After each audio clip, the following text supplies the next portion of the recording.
오늘 마지막 키워드는 대선 불복 시나리오입니다.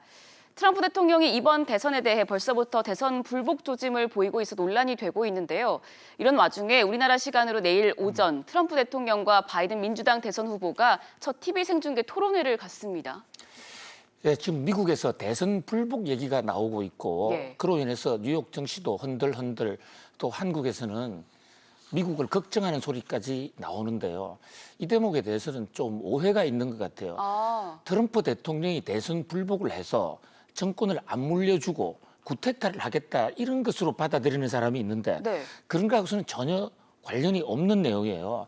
이것은 미국의 선거 제도가 우리하고 좀 다르기 때문에 생기는 내용인데 트럼프 대통령이 이 미국의 선거 제도를 좀 악용을 해서 자신에게 유리하게 끌고 가겠다. 지금 이런 의도로 보면 됩니다. 지금 이 미국은 선거 제도가 선거인단 제도로 하게 되어 있지 않습니까? 지금 트럼프 대통령이 정조준하는 것은 우편 투표인데요.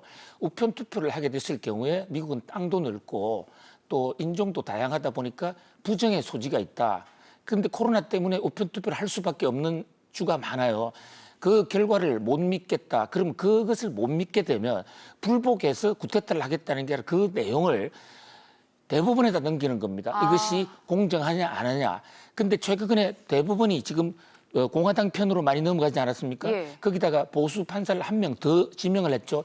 그렇게 되면 대법원에서 이 표가 무효다라고 판정이 나올 수가 있는 것입니다. 합법적으로 그런 무효 처분을 받게 되면 선거인단 선거에서 과반수 그러니까 정확하게 540석 중에서 270석을 얻지 못하는 게 되면 그 표가 무효 처리됩니다. 선거가 무효가 되는 거예요.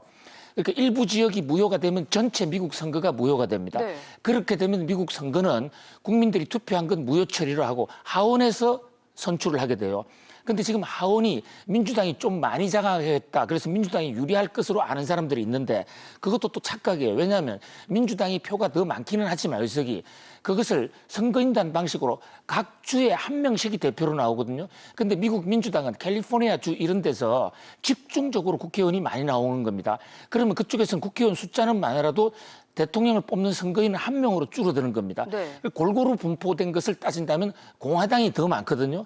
그래서 그 대법원으로 넘어가서 일부 지역의 선거 무효가 되면 트럼프 대통령 당선 가능성이 굉장히 높아지는 것입니다. 이것이 미국에서 말하는 대선 불복 시나리오고 그렇게 될 지금 가능성이 상당히 높아요. 아무튼 오늘 밤 미국 시간 오늘 밤부터 미국 대통령 선거로 가는 첫 TV 토론이 시작되는데 이 미국 대통령 선거의 향배가 우리 정치나 우리 경제에도 주는 영향이 워낙 큰 만큼 이 내막도 좀 더 구체적으로 뜯어볼 필요가 있다 하겠습니다.